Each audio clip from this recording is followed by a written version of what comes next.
kur pradingo princesė Middleton. Ne, iš tikrųjų šito mums nereikės. Aš esu Aleksandra Antipova, astro numerologė. Pas mane skaičiai ir planetos atsako į visus klausimus. Princesė Kate Middleton nutraukė savo tylos periodą, kuris prasidėjo nuo Kalėdų ir visai neseniai mes visi pamatėm jos kalbą, kuris skirta visiems žmonėms, kad viskas su ją yra gerai, kaip gerai, vėlgi nelabai gerai, bet jinai šito video parodė, kas su ją iš tikrųjų vyksta ir kodėl apskritai jinai nėra tokia aktyvi, kaip buvo anksčiau. Aš, kaip astrologė ir numerologė, nusprendžiau pasižiūrėti giliau į jos gimimo datą ir papasakosiu jums dabar, kasgi ten matosi.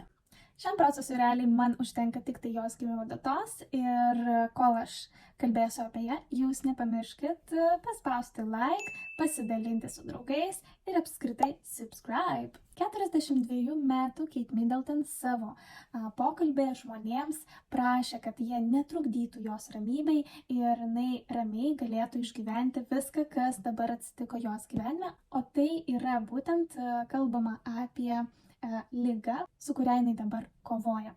Bet jeigu mes pasižiūrėsim giliau į jos gimimo datą, iškart matosi. Jos asmenybės tipas, jeigu žiūrėti iš numerologinės pusės, yra 3.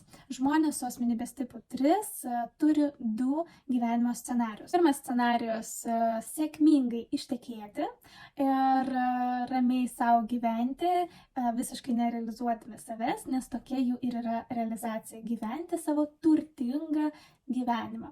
Ir antras scenarius tai yra daryti savo verslus, uždirbti gerus pinigus, nes skaičius 3 numerologija dar reiškia ir, kad žmogui lengva uždirbti, jo gyvenimą lengvai eina didelės finansinės srovės.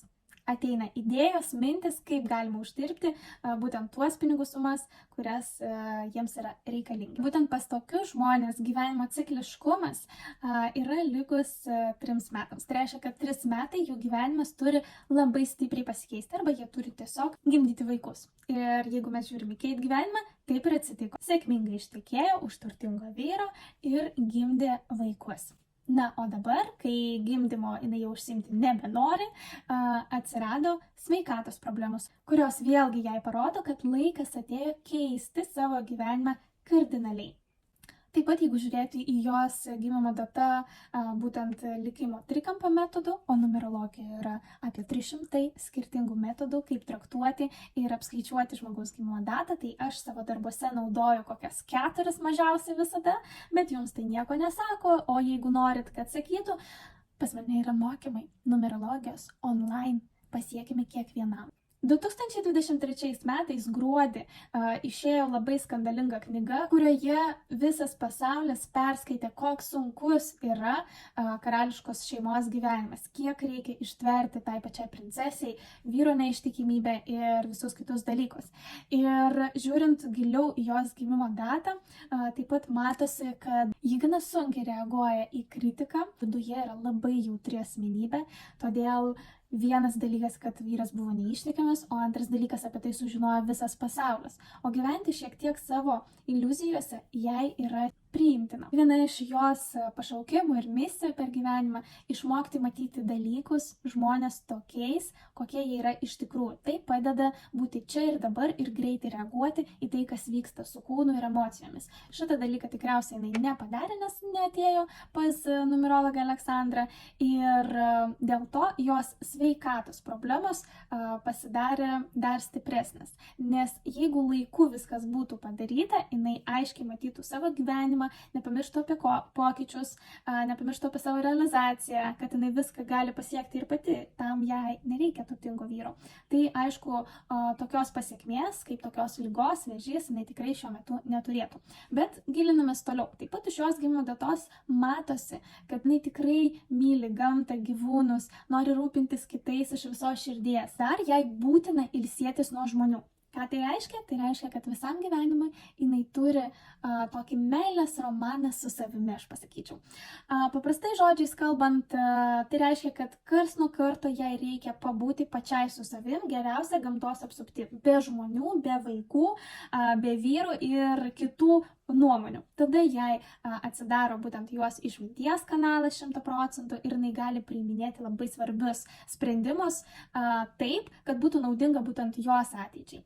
Tai mes matom, kad princesė Kate tikrai yra įžymybė, jinai tikrai būdavo visada visur ant akies, visi matė, kaip jinai gyvena, ką jinai sako, jinai turėjo vesti ten socialinius tinklus ir taip toliau, ne? Tai mes matom, kad šito punkto jinai taip pat negalėjo sau leisti įgyvendinti. Nors čia yra svarbiausia, sakyčiau, klaida, nes jeigu žmonės turėdami tokią duotybę, nuo mažens ją neišnaudoja, neatranda laiko pabūti pačiai su savim, gamtos apsupti, su gyvūnais, tiesiog be žmonių, jie išsikrauna pilnai, jų vidinės baterijos, jų sveikata šlubuoja labai stipriai. Ir vėlgi mes matom rezultatą. Taip pat pagal jos gimimo datą matosi ir tai, kad gana lengva buvo ir manipuliuoti.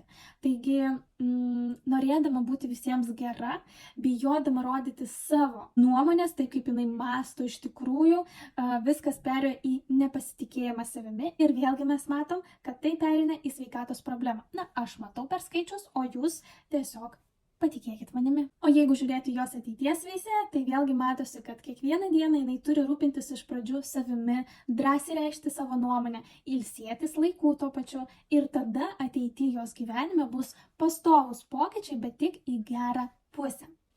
Ir prognozė, nes dėka gimimo datos galima ne tik pasižiūrėti, kodėl žmogus pradeda sirgti, kas ten yra su santykiais, kokia yra duotybė jo, kaip yra su profesijomis ir taip toliau, ir apskritai koks yra gyvenimo scenarius, bet ir tuo pačiu galima labai aiškiai pasižiūrėti ir kas laukia toliau. Kalbant apie 2024 metus, tai matosi, kad ši istorija tikrai tik tai prasideda. Iki 45 metų imtinai, jinai tikrai kovos su savo liga ir tikėkime, kad jinai padarys teisingas išvadas ir tikrai pavyks išsivaduoti iš tos situacijos, į kurį jinai pati pateko.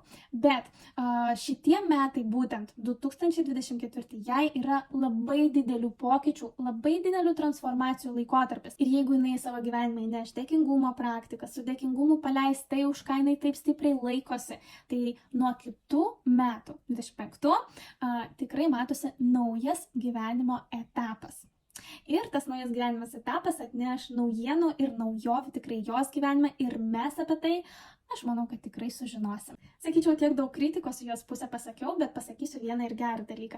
Tai, kad jinai viešai pasirodė ir atvirai pasakė, kas su ja vyksta, kodėl yra tokia tylos pauzė ir laikotarpis ir kad jinai net nežino, kada tas tylos laikotarpis pasibaigs, buvo labai geras žingsnis. Nes taip pat, jeigu žiūrėti į jos šių metų prognozę, matosi, kad jos veiksmai yra susijęti su viešuma, su kitais žmonėmis, su atviru pokalbiu taip, kaip yra.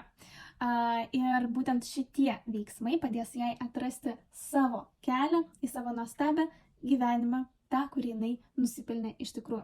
Linkiu jai sveikatos, sąmoningumo ir nepamiršti apie save. O komentaruose prašau parašyti jūsų įžvalgas, kokią įžymybę pasižiūrėti dar iš numerologinės pusės. Tai dėkoju už jūsų laiką, tai buvo Skaičiai kalba su Aleksandra Antipa ir susitiksim jau sekantį